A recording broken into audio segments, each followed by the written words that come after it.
దేవుని నామానికి వందనాలు. ఈ పగటి వేళ దేవుని యొక్క సన్నిధిలో కలిసి వచ్చి దేవుని ఆరాధన చేసి తీరడానికి దేవుడు మనందరి జీవితంలో కల్పించి ఇచ్చిన గొప్ప భాగ్య తరగతిని బట్టి దేవునికి స్తోత్రం. దేవుడు మన నిత్యం వరకు కృపాక్షేమముతో ఆయుష ఆరోగ్యముతో నడిపించుచు దేవుని యొక్క సామర్థ్యముతో దేవుడు మనల్ని నిలబెడుతున్నందుకు దేవునికి వేలాది వందనాలు.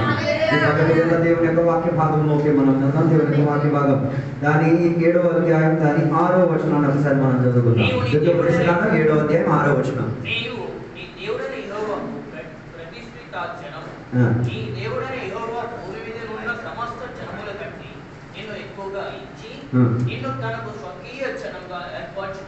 చాలు, అక్కడ చదివిన వాక్య భాగం మనం చదివినప్పుడు దేవుడు ఇశ్రాయేలు ప్రజలకి కనాన దేశానికి వెళ్లే మునుపుగా దేవుడు కొన్ని హెచ్చరిక మాటలు ఇస్తున్నట్టుగా మనకు అక్కడ కనబడుతుంది. దాని మొదటి 2 వచనాలు మనం చదివేటప్పుడు మనకే కనబడేది దేవుడు ఇశ్రాయేలు ప్రజలకి కనాన దేశానికి పంపించే మునుపుగా ఆ దేశానికి స్వాధీనపరచడానికి ఉన్న మునుపోటి ప్రణాళికలు సుమారు 7 దేశములను దేవుడు ఏం చేసి తీరారు, హతము చేసేసి నాశనం చేసి వారిని దోచుకున్న తర్వాత దేవుడు ఎవరికి ఇచ్చారు, ఇశ్రాయేలు ప్రజలకి కనాన దేశాన్ని ఇచ్చినట్టుగా మనకి కనబడుతుంది. అయితే ఇశ్రాయేలు దేశంలోకి మనం ప్రయాణం చేయబడి తీరేటప్పుడు 3 ఉడంబడికలు 3వ వచనం నుంచి 5వ వచనం వరకు చదివినప్పుడు మనకి కనబడుతున్నది. మొదటి ఉడంబడిక వారికి చెప్పినది ఏంటనగా అన్య దేశస్తులతో ఏం చేయకూడదు, వివాహం చేసుకోకూడదు, దేవుని బిడ్డలు దేవుని యొక్క బిడ్డలు, లేకపోతే యూదులతోనే ఏం చేసుకుని తీరాలి, లేదు అన్యులతో మీరు వివాహం చేస్తే దాని ఆఫ్టర్ ఎఫెక్ట్ మీరు అనుభవించాలి, దాని బాధ మీరు కట్టుకు తీరాలి. రెండోదిగా బైబిల్ అక్కడ చెప్తున్న ఒక మాట, అన్ని జనులతో నీకు ఏం ఉండకూడదు, ఉడంబడిక ఉండకూడదు, అన్ని జనులతో మనకి ఏం ఉండకూడదు, ఒక పొత్తు ఉండకూడదు. పొత్తు ఉండకూడదు అని చెప్తే వారితో మన నిబంధన వారి నిబంధన ఎప్పుడు ఏమైతే తీరదు, కలిసి వెళ్ళే ఒక ప్రయాణం జరిగి తీరదు. మూడోదిగా చెప్తున్న ఒక మాట, వారి విగ్రహములను నీవేం చేసి తీరకూడదు, సేవించేటట్టుగా ఉండి తీరకూడదు. మీకు ఎంత మాత్రం అది అర్థమైందో లేదో నాకు తెలియట్లేదు. ఫస్ట్ స్టార్ట్ అయ్యేది ఎక్కడో తెలుసా, ఫస్ట్ స్టార్ట్ అయ్యేది పెళ్లితో స్టార్ట్ అయిపోయి విగ్రహారాధనకి ముగించిపోతున్నది. అర్థం కాలేదు అనుకుంటా. అందుకే బైబిల్ ఎప్పుడు కూడా క్రైస్తవ వివాహానికి లేకపోతే పరిశుద్ధ వివాహానికి ఏమిచ్చి తీరేది, ఘనత ఇప్పించుకు తీరేంతగా బైబిల్ మనకి బోధించి తీరుతున్నది. అందుకే అన్ని జనులతో మనం ఏం చేయకూడదు, వివాహం చేసుకోకూడదు, అన్ని జనులతో కలిసి ఏం చేయకూడదు, ఉడంబడికలు చేయకూడదు. అర్థం కాలేదు అనుకుంటా. అన్ని జనులతో మనం ఉడంబడిక ఏమై తీరదు, ఏ రీతిగా కలిసి వచ్చి తీరదు.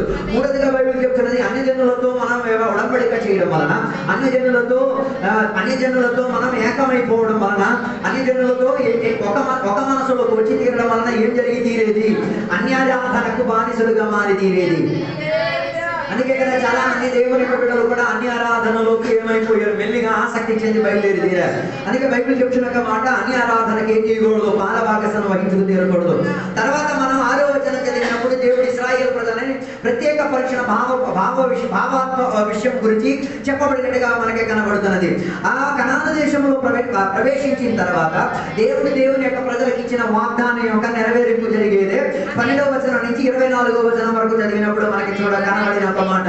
ఆ వాగ్దాన ప్రణాళికలో మొదటిగా దేవుని యొక్క ప్రేమ గురించి చెప్పబడుతున్నది, రెండోది దేవుడి ఇచ్చిన ఆశీర్వాదం గురించి చెప్పబడుతున్నది, మూడోది దేవుడి ఇచ్చిన నమ్మకత్వం గురించి చెప్పబడుతున్నది, నాలుగోదిగా దేవుడి ఇచ్చిన సంరక్షణ గురించి చెప్తున్నది, ఐదోదిగా దేవుడి ఇచ్చిన విజయం గురించి చెప్పబడి తీరుతున్నది. దాని అర్థం దేవుడి ప్రేమ నుంచి ప్రారంభింపబడి తీరి దేవుడి ఇచ్చిన విజయం వరకు వాగ్దానం కొనసాగించుకు తీరుతున్నది.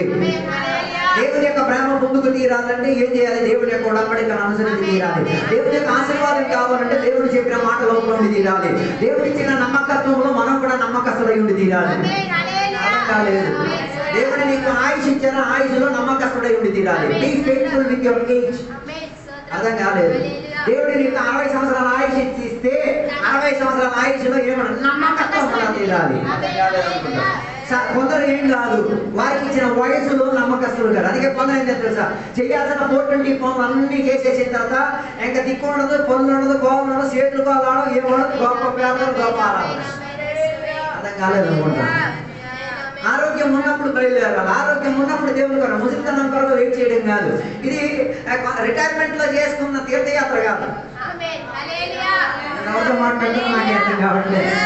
క్రైస్తవ జీవితం రిటైర్మెంట్ ఎంజాయ్ చేసుకోవడం అనుకున్న విధానం కాదు. అందుకే కదా కొన్ని సంఘాల్లో ముసలోదై వచ్చేది. అర్థం కాలేదు. మన కొన్ని సంఘాల్లో మనకి ఎవరికి అధికంగా కనబడి తీరేది, యవనస్తులు అందరూ ముసలోలు అయిపోయి, ముసలోళ్ళు అందరూ యవనస్తులు అయిపోయి, ముందు యవనస్తులకే అర్థం కాలేదు. ఈ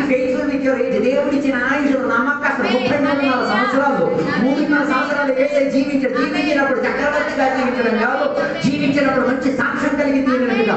ఆయన చేతులు తాకలేని చేతులు లేవు, ఆయన కాదు అడుగు పెట్టలేని ఇల్లు లేవు, ఆయన మాట్లాడలేని ఒకే మనిషి లేదు. అందరితో మాట్లాడి, అందరికీ ప్రార్థన చేసి, అందరికీ స్వస్థపరిచి, అందరి కొరకు ఉన్న సమయాన్ని సద్వినియోగపరచుకుంటున్నాడు. సో దేంట్లో మనం నమ్మకస్తులై ఉండి తీరాలి. ఇచ్చిన వయసుకి నమ్మకస్తులై ఉండి తీరాలి, ఇచ్చిన ఆస్తిని నమ్మకస్తులై ఉండి తీరాలి. అర్థం కాలేదు. దేవుడికి బండి ఇస్తే బండి దేవుడికి వాడబడి తీరాలి. అర్థం కాలేదు. దేవుడికి తీరిస్తే నీ ఇల్లు అనేకులకు ఏమై తీరాలి? ఆశ్రయ నగరంగా మారి తీరాలి. అందరికీ దేవుడు ఇల్లు ఇచ్చారు. ఎలకలకి, జరుగులకి, పాములకి, కప్పలకి పనుకోవడానికి, ఉండడానికి. ఆలోచన కలగలేదు. ఆలోచన కలగడం మనుషులు రాలేకపోతే ఎవరు వస్తాయి, వాటికి జంతువులు వచ్చి తీరుతాయి. ఇప్పుడు కూడా మనకు అర్థం కాక నీ ఇల్లు ఏదైనా తోట, ఆ తోట లోపల జంతువులు ఉన్నారంటే దాని అర్థం మనిషి పోలిక, మనిషి స్వభావం, దైవికత్వం ఏమీ లేదు కాబట్టి. అందుకే దేని ద్వారా మనం నమ్మకస్తుడు. దేవుడు నీకు ఇచ్చిన దాంట్లో నమ్మకస్తుడై ఉండి తీరాలి. దేవుడు నీకు పిల్లలను ఇస్తే పిల్లల ద్వారా దేవునికి నమ్మకస్తుడై ఉండి తీరాలి. అర్థం కాలేదు. ఆ నమ్మకస్తుడు కాలేదంటే నీ నమ్మకత్వం ఇట్ ఈస్ యువర్ ఫాల్ట్. నీ నమ్మకత్వం కరెక్టే లేదు కాబట్టి పిల్లలు ఏం కాలేదు. కరెక్ట్ అయిన సిద్ధాంత తరగతులు. అందుకే ఏమి నీకు ఇచ్చిన పిల్లలు నమ్మకస్తులై ఉండి తీరాలి. నీకు నా ఆస్తి సంపాదన నమ్మకత్వంతో ఉండి తీరాలి. నీకు నా ఆత్మిక ప్రణాళిక మొత్తం ఏమి నమ్మకత్వంతో ఉంది. అలాగైతే దేవుడి సంరక్షణ ఉంది, అలాగైతే దేవుడు నీకు సునిశ్చిత విజయాన్ని ఇచ్చుకుంటాడు.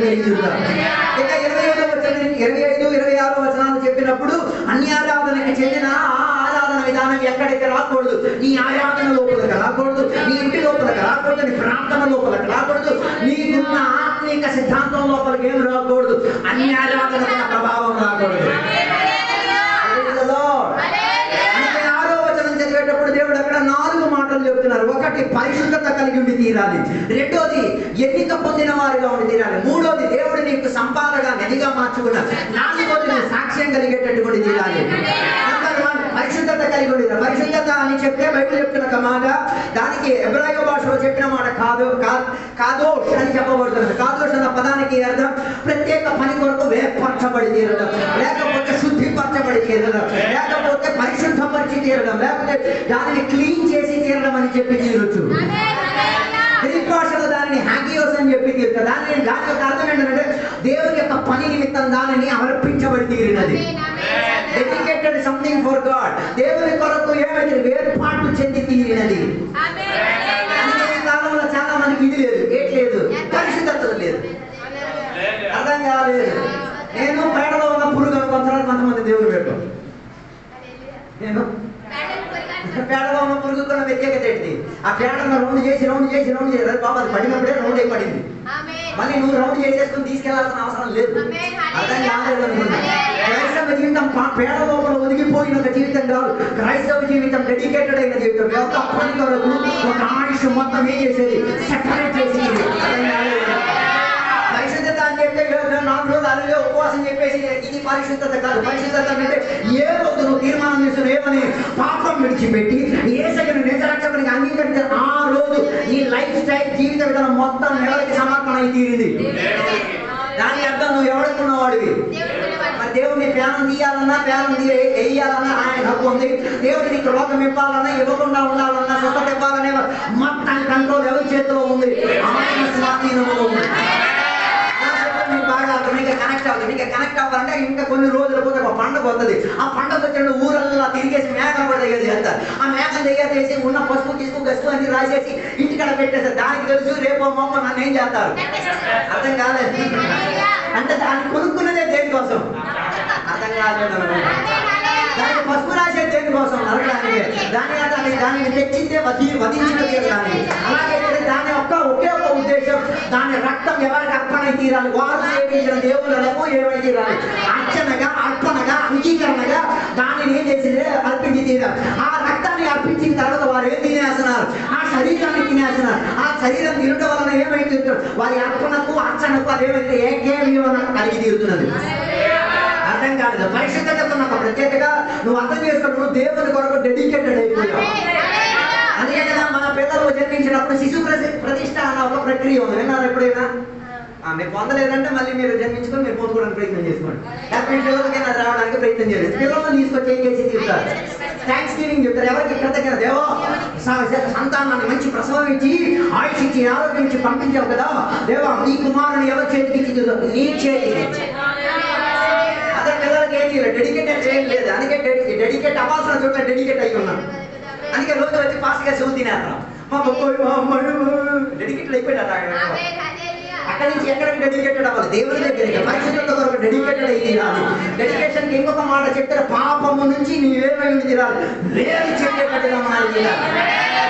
అర్థం కాదు. పరిశుద్ధతకు నా అర్థం, దాని అర్థం ఇంతే, నువ్వు దేవుని కొరకు ఏమై ఉన్నావు? వేరై ఉన్నావు. అర్థం కాలేదు. దేవుని కొరకు వేరైన వాడు మాటలు మారి ఉంటుంది, దేవుని కొరకు వేరైన వాడు స్వభావం మారి ఉంటుంది, దేవుని కొరకు వేరైన వాడు పని మారి ఉంటుంది. అర్థం కాలేదు. దేవుని కొరకు మారిన వాడు, దేవుని కొరకు పరిశుద్ధత చెందిన చూసిన పని ఉంటే అర్థమవుతుంది. అర్థం కాలేదు. ఎలా అర్థమవుతుంది? ఆయన చెప్తారు రేపు సాయంత్రం చెప్తానంటే రేపు సాయంత్రం సామాన్ ఉండదు. మరి రావట్లేదంటే నీ పరిశుద్ధత దేవునికి నువ్వు అపనమ్మకం కథ చూపించి తీరుతున్నావు. అందుకే చాలా మంది దేవుని కొరకు వేపచ్చిన టైంకి పని చేయడం తెలియట్లేదు. అర్థం కాలేదు. దాని అర్థం దేవుడికి నేను ఎందుకు ఏర్పరిచి తీరారు? ఒక ప్రత్యేక ఉద్దేశం కొరకు, ఒక ప్రత్యేక ప్రణాళిక నెరవేర్పు కొరకు దేవుడు నేనేం చేసి తీరారు? నేను సెపరేట్ చేసి తీరారు. ఆదాము దేవుడు ఎందుకు ఏదైనా తోటలో దేవుడు సెపరేట్ చేసి ఉంచారు? ఆ తోటలో వాళ్ళకి ఒక పర్పస్ ఉంది, ఒక ఉద్దేశం ఉంది. ఆ తోటని ఏం చేయాలి? కాచుకోవాలి. ఆ తోట లోపల ఏ చెత్త దరిద్రం ఉంటే దాన్ని ఏం చేయాలి? తొలగించి తీరాలి. ఆ తోట లోపల ఏమై తీరాలి? శుభ్రత చెందేటట్టుగా, దేవునికి దేవుని యొక్క సహవాసానికి అనుకూలత చెందే వేదికగా మారింది. మరి దేవుడు నీకు ఇచ్చిన తోట నువ్వు ఎలా సేద్యపడుతున్నావు ఒకసారి పరిశోధించుకో. పరిశుద్ధత కలిగిన వాడైతే అరుణోదయం లెగించి చీపురు బట్టి మొత్తం ఏం చేస్తారు? క్లీన్ చేస్తారు. ఎందుకు క్లీన్ చేసేది? క్లీన్ చేయలేకపోతే లోన్ ఎవరు వచ్చి కూర్చుంటారు. రావాల్సిన వచ్చి కూర్చున్నాక కాటేసిన తర్వాత నన్ను ఇక్కడ కాటేసిందని సాక్ష్యం చెప్తూ మేము ప్రారంభం చేస్తాం. అర్థం కాలేదు అనుకున్నా. పరిశుద్ధత చెందిన వేదికగా ఏం చేయాలి? దేవుని కొరకు తయారు చేసి తీరాలి. అర్థం కాలేదు. దేవుడు ఎప్పుడు ఎక్కడ నివసించిన వాడు? భూమి ఆకాశం అంతట్లో పరిపూర్ణత చెంది నివసించిన వాడు. కానీ అట్లాంటి ఒక దేవుడు, ఆ దేవుడు ఏర్పాటు చేసిన ఏదేలో పరిశుద్ధతతో తయారు చేసిన ఆదామవ్వలను చేసి చూసి తీరడానికి, సహవాసానికి తీరడానికి దేవుడు ఏం చేశారు? అక్కడికి వచ్చారు. వీళ్ళు పరిశుద్ధత ఉన్నారు కాబట్టి ఆయన వచ్చింది. ఎలకలు పాములు చచ్చిన కాడ మీద తింటారేంటి? పోస్ట్ మార్టం వాటిలోకి తింటారేంటి? అర్థం కాలేదు. వెళ్ళారు ఎప్పుడైనా పోస్ట్ మార్టం? వెళ్ళండి ఒకసారి. జీవితం అంటే ఏంటో తెలిసి వస్తుంది. ఇంకా మీకు తెలియదు, మన ధర్మాసుపత్రి ఉంది, ఒక్కసారి వెళ్ళి గమనించి అలా ఒక రౌండ్ కొట్టేసి వచ్చేయండి. నీ జీవితం గురించి పట్టింపు నీకు అర్థమైతే ఉంటుంది. ఎందుకు నేను చెప్పి రావడానికి కారణం, ఒక ఉద్దేశం కొరకే దేవుడు మనల్ని పిలిచి తీరింది. ఆ ఉద్దేశం ఏంటి? పరిశుద్ధతతో ఉండి తీరాలి.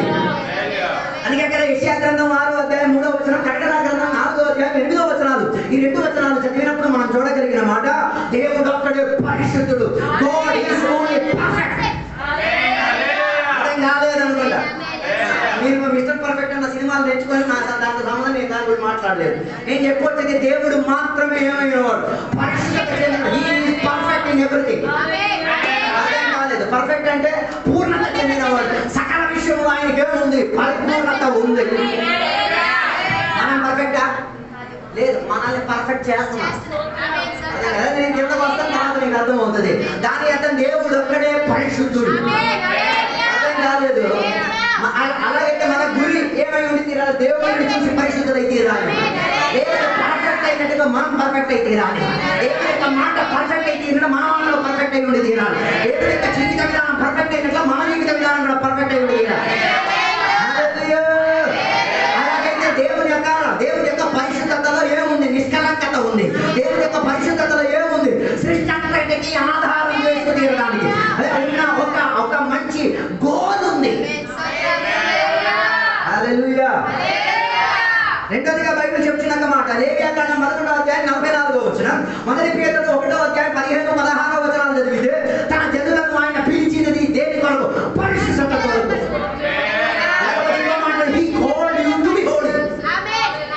దేవుడు ఎందుకు నేను పిలిచాడు?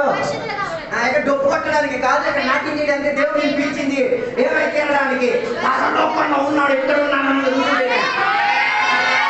అర్థం కాదు. దేవుడా భూమిలోనే కొందరు ఏమై ఉన్నా పరిశుద్ధులైన దేవుని సమరూపి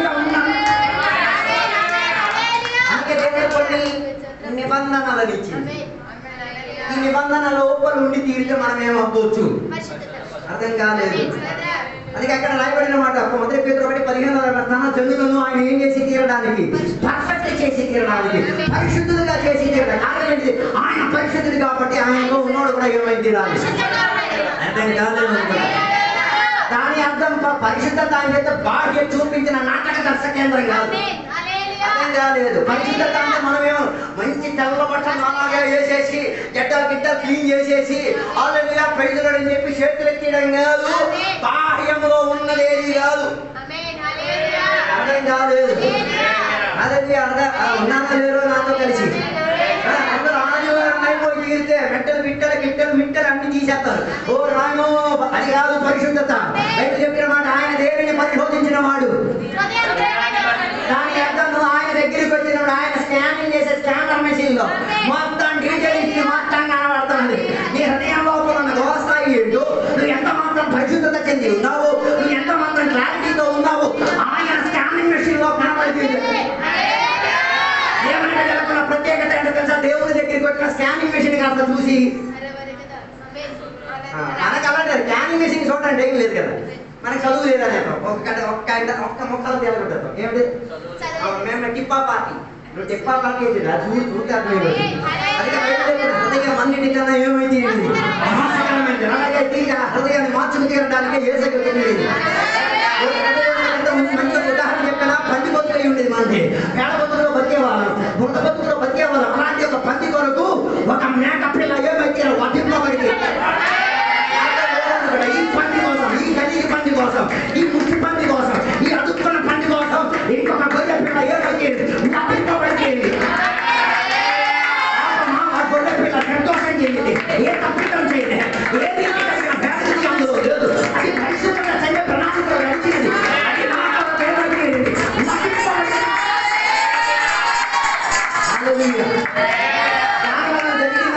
నాలో కూడా ఒక వధింపు జరిగింది, ఆయనలో కూడా వధింపు జరిగింది. ఈ పండిలో కూడా వధింపు జరిగింది, ఆ మేక పిల్లలో కూడా వధింపు జరిగింది. ఈ పండిలో ఎందుకు వధింపు జరిగింది?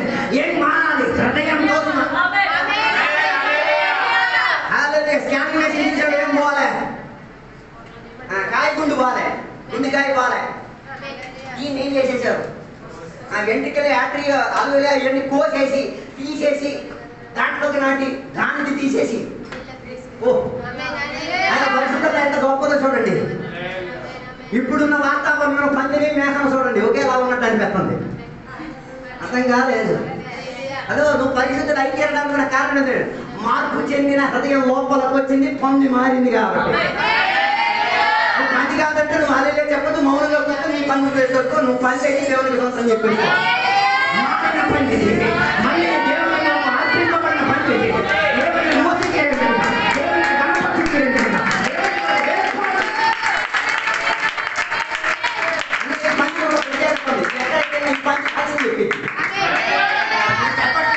పని కాదని అర్థం. ఎందుకు పని సాక్షి చెప్పేది?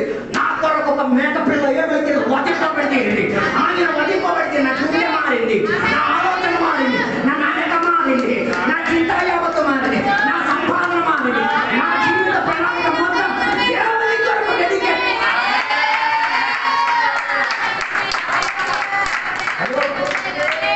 అందుకే ఈ పని ఎక్కడికి వెళ్ళట్లేదు. లోకమన్న బురద చూసి డ్యాన్స్ చేయడానికి వెళ్ళట్లేదు. సినిమా అన్న మైక వచ్చాడు అక్కడికి వెళ్ళేసి కటింగ్ చేసేసి రావచ్చు. ఎక్కడ ఎక్కడ ఎక్కడ ఏమైంది? హృదయం బాగైతే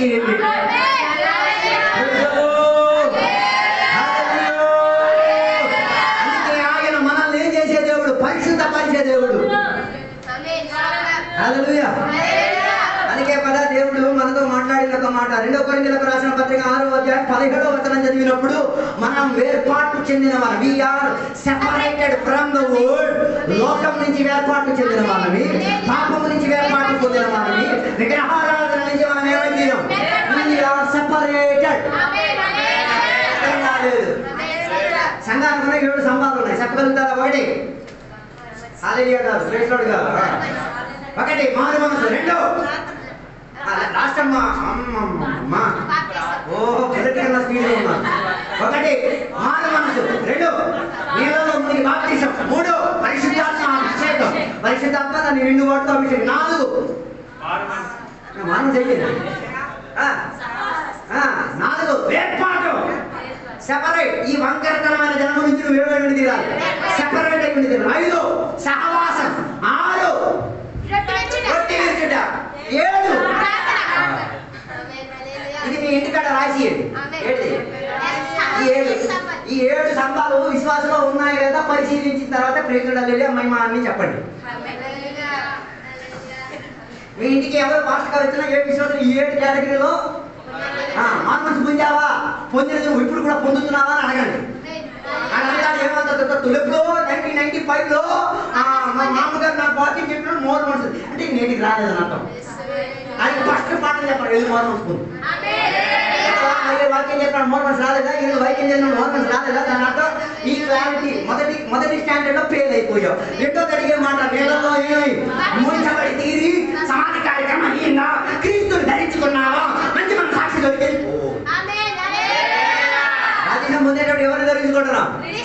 బాప్తిసం పొందడం వల్ల ఎవరు చనిపోయారు? ఏసై చనిపోయారు, నువ్వు చనిపోవాలి. ఏసై సమాధి చేశారు, నువ్వు సమాధి చేయబడాలి. ఏసై అయితే నువ్వు బాప్తిసం అంటే ఇంకేం కాదు, డైరెక్ట్లీ ఇండైరెక్ట్లీ సమాధి కార్యక్రమం. దానికి అడగాలి, ఒరే బాబా ఫస్ట్ మౌన్ మనసు కరెక్ట్ అయ్యి ఉంటే సమాధి కార్యక్రమంలో ఓన్లీ కలిసి ఇప్పుడు కూడా పంపే సాగుకి ఎప్పుడు పంపే అదే చెప్పలేదు. అందుకే దేవుడు మనకి మంచి మనసాక్షి ఇది సాంగాలు ఈ శరీరం దేవునికి జీవమైన రీతిగా ఆరాధనగా ఏమై తీరాలి, అర్పించబడి తీరాలి. మనసాక్షి దేవుడిచ్చిన మనసాక్షి. అందుకే సారీ చెప్పాలనిపించదు. ఎవరితో కొట్టుకున్నా సారీ చెప్పాలని. కొందరికి సారీ గిరి లేదు. 3 రోజులు అన్నాలు తినే మా తినకుండా గోడలు ఎత్తులేదు. ఆ ఇంటికాడ ఉండదు. మరి ఆ ఇంట్లో ఎందుకు పోతున్నాం? అన్నం మీద కక్ష తీసేసుకున్నా, ఇంకా దేని మీద కూడా తీసేసుకున్నా, ఇంట్లో ఉన్న మీద తీసి చెప్పలేదు అన్నారా. దాని అర్థం ఎక్కడ మనకి సమాధి కార్యక్రమం అయ్యింది. ఎవరిని ధరించుకున్నాం?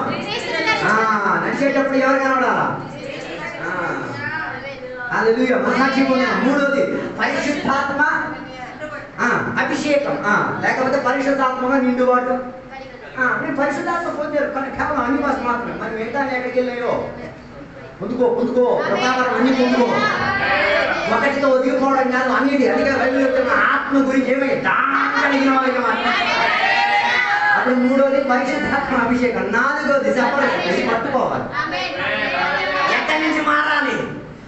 అపోస్తలుకి ఎలాగైతే వంకరతనమైన ఇలా చెప్తే నీకు అర్థం కాదు. బాప్తిసం ఇచ్చిన యోహాను బాప్తిసం ఇవ్వడానికి వచ్చినప్పుడు ఆయన ఒకటి చూశాడు. ఏడు చూశాడు? చూసి పలికాడు, నాతో కలిసి రావాలి. ఏడు సంతానము? మనిషి సంతానం అనలేదు. మనిషి సంతానం ఎప్పుడు చెందకుండాలి. ఈడు ఎలా ఉన్నాడు? అందుకే ఇక్కడ కాయ కడితే ఎలా ఇవ్వతారు? పాము ఇయ్యాడు అంటారు. మీ ఊర్లో ఎలాగంతా నాకు తెలియదు, మా ఊర్లో పాము ఇయ్యాడు అంటారు. తర్వాత వాంతి చేస్తారు కదా, అయిపోయిన తర్వాత ముందు నాకు తెలియదు. ఏదో మన తాగలేదు, మనకు తెలియదు. ఏం చేస్తారు? ఈ పాము కత్తి తిప్పింది అంటాడు మా ఊర్లో. మీ ఊర్లో నాకు తెలియదు, అర్థం కాలేదు. అందుకే ఆయన చూసినప్పుడు ఏం కనిపించింది? ఎలా ఉన్నాయి? టెంకర తిన్నగా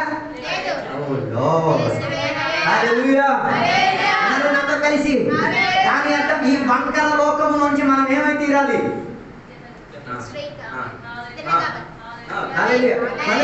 వంకరే.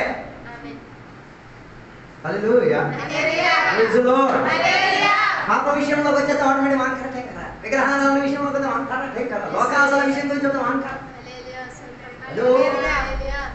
ఏర్పాటు ఉంటే అందరికి ఏమై తీరుతుంది? కనబడుతుంది. అన్ని స్ట్రైట్ ఫార్వర్డే, మాటలు స్ట్రైట్ ఫార్వర్డ్, జీవితం స్ట్రైట్ ఫార్వర్డ్, పద్ధతులు స్ట్రైట్ ఫార్వర్డ్, ఏం ఉండదు. అందుకే మా గుండె ధైర్యం ఉంది. ఏ బ్యాంక్ బ్యాలెన్స్ ఎంత ఉందో చెప్పడానికి గుండె ధైర్యం ఉంది. ప్రార్థన ఉండదని అర్థం ఏంటి? అర్థం కాలేదు. నాతో లేరు అనుకుంటా. 10 తప్పిపోయిన విషయం గురించి చదివారుగా. ఎక్కడ చదివారు? బైబిల్లో చదివారు అంటారు. ఏ పుస్తకంలో చదివారు? లోకాస్వార్తలో రాసుడు కదా. ఒకడికి ఎన్ని గొర్రెలు ఉండి 100 ఒకటి తెప్పింది అంటే ఆస్తి. హల్లెలూయా అయిపోయింది అన్నది. 100 గొర్రెలు కొందరికి గొర్రెలు లెక్క పెడితే చెప్పరు. తప్పిపోయిన దాని లెక్క ఉండాలి. హల్లెలూయా. రెండోది బీరువాలో ఉన్న సామానికి లెక్క ఎంత ఉండేది? 10 కానీ ఇంటి పొయ్యి మీద కడుతున్నా సొట్టు, ఇంటి బీరువాలో ఉన్న అది నాణ్యాత ఉంది. మరి ఒకటేమైంది? తిరిగి దొరికేసరికి ఊర్లో వాళ్ళకి ఏమిచ్చింది? భోజనం పెట్టినప్పుడు ఊళ్ళో ఏమని ఎందుకమ్మా భోజనాలు పెడతాం మళ్ళాగా ఏ పండగ చిన్ని పండగ, ఈ పండగ ఎక్కడగా మనకి లేదు. ఏం పెట్టారు ఇన్విటేషన్ కార్డులో? తప్పిపోయిన నాణ్యం. 10 నాణ్యంలో ఒకటి అయిపోయింది, దొరికింది. ఇది చదివిన వాళ్ళ ఊరు నాన్న ఇలా కూడా పార్టీ ఇవ్వచ్చా? రాలేదు అనుకుంటా.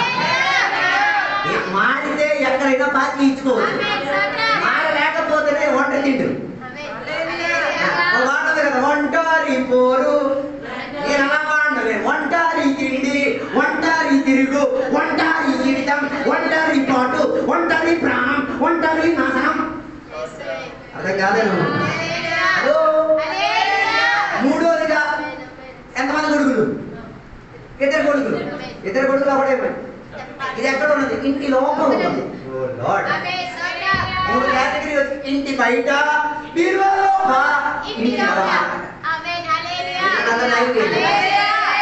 మార్పు వచ్చేస్తే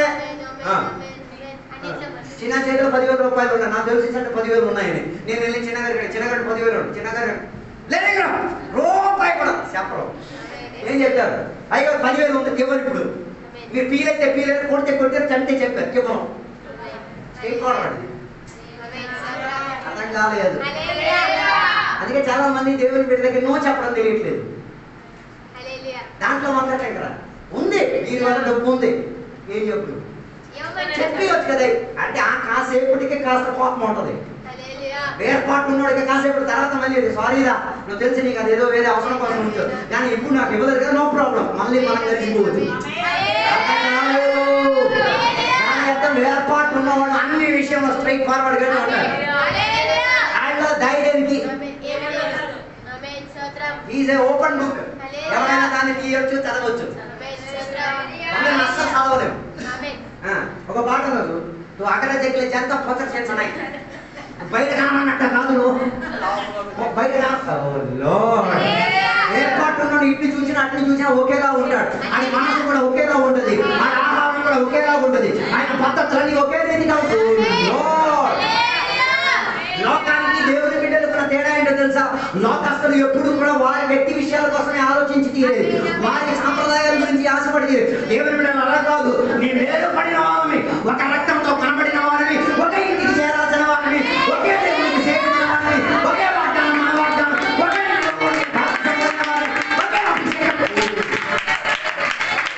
అంటే మనలో ఏం లేదు, కులం లేదు, మతం లేదు, ముత్యం లేదు, వేదాలు లేదు, తెల్ల లేదు, గొర్రె లేదు, గోపురు లేదు, ఏడు లేదు, కాపు లేదు, కాడక లేదు, కిడికి లేదు, మాల లేదు, మాది ఏం లేదు. వదిలేసి లోకానికి చెప్పను, సెపరేట్. నేను వేరైన వాడిని, ఏర్పాటు కలిగి ఉన్నవాడిని, నాలో ఏర్పాటు ఉంది. వేరేదో లేదో వస్త్రధారణ చూస్తే అర్థం ఇవ్వాలి. ఏం చూస్తే అందరి వస్త్రం చూస్తే మొన్న రిలీజ్ అయిన సినిమాకి ఆదర్శంగా ఉంటాడు. అది లేదు, చెప్పలేదు. ఆడి నెత్తి మీద ఉన్న క్రాపు, ఆ కాళ్ళకు ఉన్న క్రీపు, ఆడి చెప్పులు చూస్తే అర్థమైంది మొన్న రిలీజ్ అయిన తెలుగు ఇంటి చూడింది. రాళ్ళు పట్టుకొని కూర్చున్నట్టు ఉన్నారు. పర్లేదు, ఆ రాళ్ళు ఇడిసారండి, నేను రేపు మొప్పు ఇల్లు కట్టేసి మీకు తిరిగిచ్చాను. అర్థం కాదు. హలో, ప్రశ్న చెప్పలేదు. ఇది స్టేటస్, ప్యాటస్, వాట్సాప్, ఫేస్బుక్ అన్ని మొన్నటి రిలీజ్ అయ్యే వ్యాపారం. నో, లోకం మనకేం కాదు, అనుకూలమైనది కాదు. అందుకే పాట ఒకటి ఉంది కదా, లోకం నాకు వద్దు, లోకంలో ఉన్న సాంప్రదాయాలు వద్దు, లోకంలో ఉన్న కట్టుబాటు ఇది పట్టుకొని అందరూ చెప్తారు. వీడికి ఫ్యామిలీ వద్దు, నాన్న వద్దు, తమ్ముడు వద్దు, మాకు అందరు కావాలండి. దాని సిద్ధాంత విషయంలోకి వస్తే మేము నీతో ఏం చేయలేము. ఒక్కటే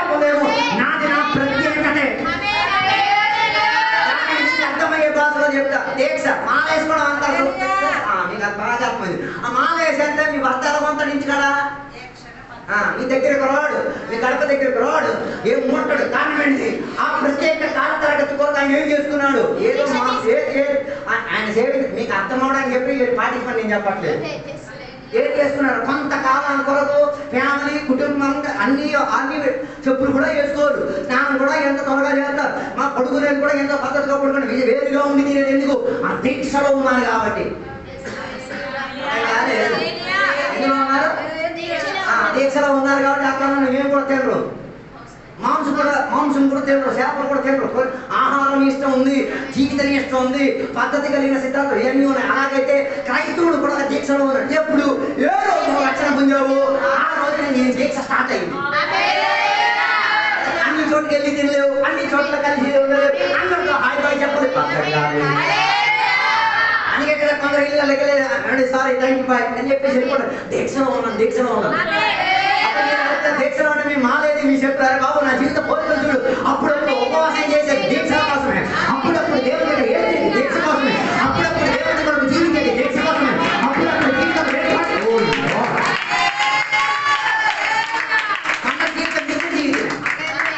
అందరి జీవితం ముడిమిచ్చే జీవితం అన్నింటిలో తెలిసిపోతారు. ఇటు పండగలో కూడా ఉంటాడు, ఇటు ప్రార్థనలో కూడా ఉంటాడు. అయ్యో మీకు తెలియదు రెండింటిని ఎలా మేనేజ్ చేయాలి. హలో, అలా మేనేజ్ చెయ్యవు. ఆత్మ ఎప్పుడు ఆత్మే, దురాత్మ ఎప్పుడు దురాత్మే. అందుకే బైబిల్ చెప్పిన ఆత్మలో ఉన్నవాడు ఆత్మలో ఉన్నవాడిని పెళ్లి చేసుకోవాలి, దురాత్మలో ఉన్నవాడు దురాత్మలో ఉన్నవాడిని పెళ్లి చేసుకోవాలి. ఆత్మలో ఉన్నవాడు దురాత్మలో ఉన్నవాడిని పెళ్లి చేసుకున్నా, దురాత్మలో ఉన్నవాడు ఆత్మలో ఉన్నవాడిని పెళ్లి చేసిన అత్యాచారం ఆత్మ వస్తుంది. అందుకే లోకం మనకేం కాదు, అనుకూలమైనది కాదు. లోక ట్రెండ్ మనకేం కాదు, మన శరీరానికి అనుకూలత కాదు. అందుకే లోక పద్ధతులు మనలో ఉండి తీరకూడదు. ఏర్పాటు చెందిన వాడు లోక సాంగత్యముతో ఏ రీతి కలిగిన ఎందుకు సాంగత్యం ఉండకూడదు. రాకడ సమయంలో వస్తే లోతులా కొందరు ఉంటారు, ఇలాగా లోతు భార్యం అలాగా ఎలా ఉంటారు. ఏమి సినిమాను వదలలేకపోయాడు, లోక ఆశ వదలకోలేకపోయి ఇది కావాలా అని పరిగెట్టాలా. Hello hello hello hello hello hello రాకడ సమయంలో నీ బండి ఇల్లు ఆస్తి అంతస్తు ఐశ్వర్యం మొత్తం ఎవడికో వదిలి వెళ్ళిపోవాలా. అందరూ ఇప్పుడు కూడా బొమ్మలైపోతారు. ఎవరు ఎన్టీఆర్ బొమ్మల ఏడవల్ల ఇది ఎలా బాగుండు ఊళ్ళో కూడా అర్థమైపోయి ఇదేం బతుకు బతికాడు. హలో, అందుకే తెలుసుకు తీరు ఏర్పాటు దేనికోసం? రూపాంతరం పొంది తీరడానికి. గాజులు గీజులు మట్టిలు పిట్టిలు నెయిల్ పాలిష్లు లిప్స్టిక్లు కుప్పిస్టిక్లు ఇవన్నీ రాసేసుకో. రూపాంతరమైన గడియలో పైకి వెళ్ళలేవు, అయిపోయి అర్థం కాలేదు. ఈ క్రాప్ అయిన మేసాలు, ఈ క్రాప్ అయిన సినిమా స్టైలు, సినిమా బట్టలు ఇవన్నీ ధరించేసుకుంటే రూపాంతరంలో ఏం కాలేవు. అందుకే కదా బయట చెప్పిన పాట పదే పడేమన్నారు, సిద్ధపడిన వధువు సిద్ధపడలేదు. అందుకే ఇవన్నీ సిద్ధపరిచేది ఎందుకు? ఇవన్నీ నాకు వద్దు, ఈ సాంప్రదాయాలతో నాకు అనుబంధం లేదు. నా జీవితం నేను వాక్య రూపానికి ఏమైంది వేరు చెందించి తీరేది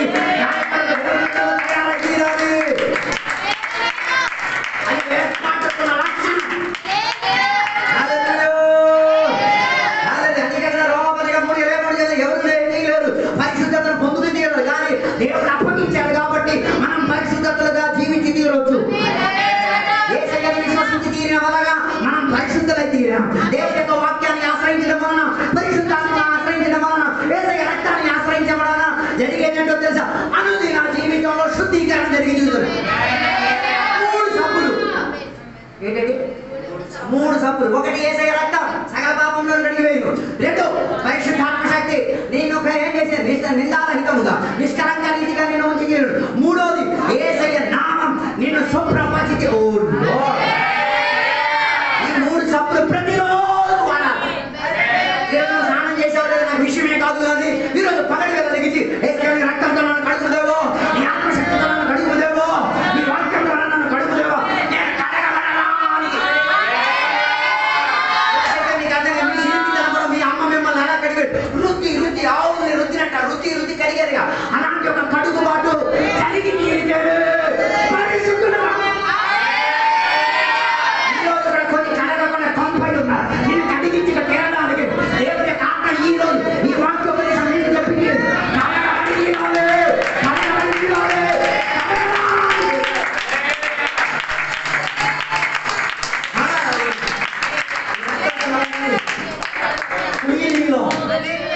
ఓ లార్డ్, హల్లెలూయా, హల్లెలూయా. యేసయ్య రక్తం గొప్ప రక్తం, పుణ్య రక్తం, పాపల ఇష్టమైన రక్తం, విడుదల ఇప్పించుకునే రక్తం, స్వస్థత ఇప్పించుకోలే రక్తం, బంధకాలను ఎడగొట్టే రక్తం. దాని ద్వారా నువ్వు కడగడానికి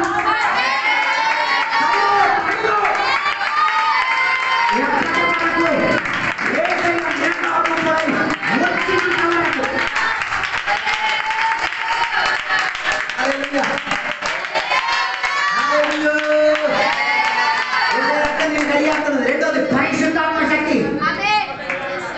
ఉదాహరణ చెప్తే బాగా మీకు అర్థం ఉంది. పొలాయి ఉంది కదా, ఇక్కడ మనం బురద నీళ్ళు తెచ్చి ఒక బకెట్ లో పెట్టారు. ఏం తీసుకొచ్చి బురద నీళ్ళు తెచ్చి బకెట్ లో పెట్టారు. చిన్నకి చెప్పా మోటార్ నుంచి చిన్నగారు వెళ్ళి మోటార్ ఆన్ చేశారు. పైపులో ఏం రావడం మొదలైంది. ఇందులో ఫస్ట్ వచ్చినప్పుడు చెత్త వచ్చింది. ఆ చెత్త నేల మీద ఈ నీళ్ళు ఏం చేశారు, పోయించారు. కాసేపు పోయిన తర్వాత చిన్నగారు అన్నారు, అయ్యో మెరకలు జరుగుతుంది. అది జరిగింది అర్థం కాలేదు. మురికి నీళ్ళ మీద అసలైన నీళ్ళు ఆత్మరూపంగా ప్రవహిస్తుంది. మురికిపోతుంది.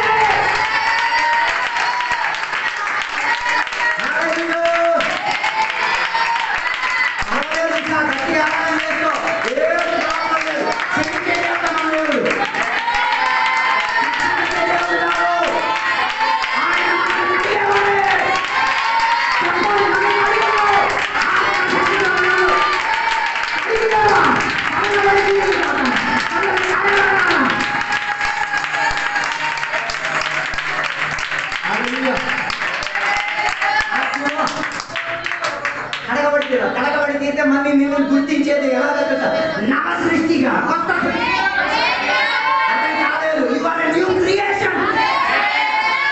అందుకే ఉషా బాధపడొద్దు, నువ్వు కొత్త కొత్త. ఈ పాత సామాగ్రి పొత్తుకుంటే నారాజు చెప్పండి, ప్రాబ్లం లేదు. ఆత్మ దిగితే నేను ఒక కళ్ళు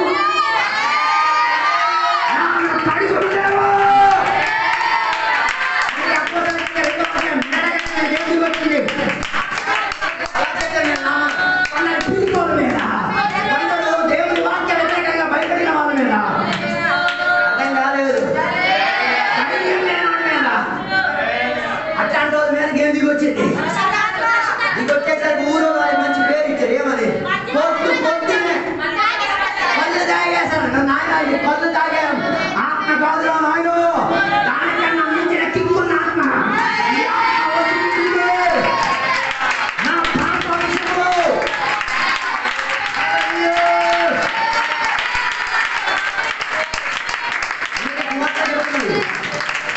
పరిశుద్ధాత్మ వచ్చేటప్పుడు మిమ్మల్ని 3 విషయాలు ఒప్పింపజేస్తారు. ఒకటి, పాప విషయంలో ఒప్పింపజేస్తారు. మనం చిన్న పాపాలు చేస్తుంటాం, పెద్ద విషయం కాదు, బాధపడకూడదు. కారణం ఏంటిది? పాప స్వభావం లేదా ఉందా లేదా తెలియదు. 2 ఫేక్ అన్నాడు. స్వభావం యాటిట్యూడ్స్ పెట్టాడు. పట్టంలే, అర్థం కాదు. ఏముంది? 4 రోజులు మాట్లాడకుండా ఊరంతా తిరుగుతాడు. ఉందేమో అన్నా, అర్థం కాలేదు. మనం పాపులం కాము. మనలో ఏముంది?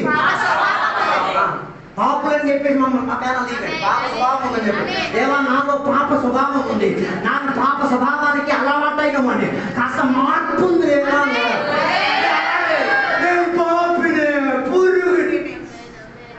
ఎవడైనా చెప్పాడా మళ్ళీ పాత జీవితం తెచ్చుకోమని? హలో, పరిశుద్ధాత్మ నీ మీదకి వస్తే దేని గురించి? పాపం. కనబడలేనట్టున్న పాపాలైనా పరిశుద్ధాత్మ దేవుడు నీకేం చేస్తాను, ఆయన వదిలేదా, ప్లీజ్ రా, నిన్ను తీసుకెళ్తాను నా ఇంటికి, నువ్వు బాగుపడాలా, నీ జీవితం మార్పిక శుద్ధీకరమా, వదిలేరా.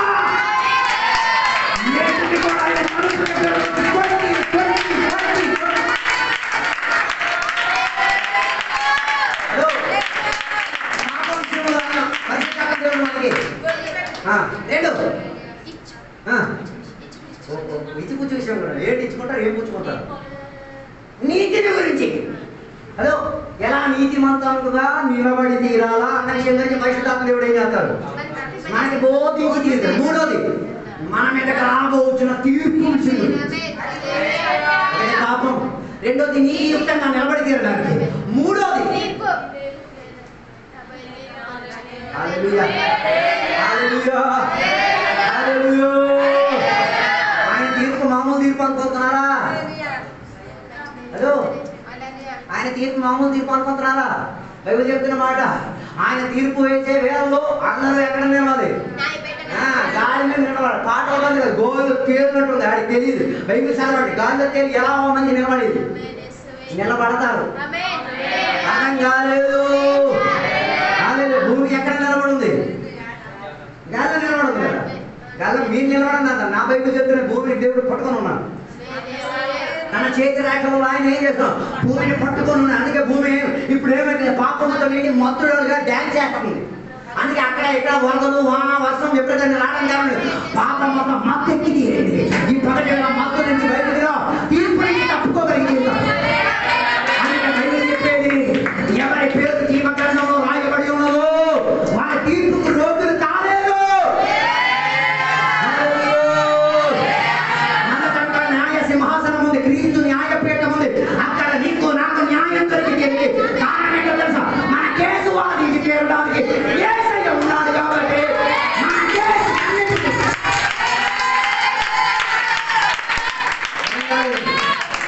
మీ మీద సాతానుడు ఎన్నో లిస్టు తెస్తాడు. తేడా నిన్న రాత్రి చేసిన కూడా తెస్తాడు. లిస్టు తెచ్చాడు, వస్తున్నాడు. ఒకడు కోర్టు అధ్యక్షుడిగా ఒకడు వస్తున్నాడు. ఆ కేసును పక్కన పెట్టేసి, నేను ఆడి కోసం చచ్చా, నేను దీని కోసం చచ్చా, నేను దీని కోసం జీవించా, ఈమెలో ఏ రీతి కలిగిన ఏం లేదు. నీతిమంతుడు వీడి మీద ఇంకా ఏం వృద్ధపడకూడదు, తీర్పు వృద్ధపడకూడదు. మనం చేసినది మంచిదైనను ఓ లార్డ్ చెడ్డదంతా గుర్తిస్తారు, మంచిది కూడా గుర్తిస్తారు. అందుకని మాటలు నేను ముగించాలనుకుంటున్నాను. దేవుని యొక్క బిడ్డలారా, పరిశుద్ధులుగా జీవించండి. అలా జీవిస్తే ఒకరోజు మధ్యాకాశంలో మనం పరిశుద్ధులుగా ఈ పండుగలో రెడీయా? పరిశుద్ధులుగా ఎన్ని అనడానికి పరిశుద్ధతతో కలగబడండి. ఆత్మశక్తి ద్వారా కలగబడండి.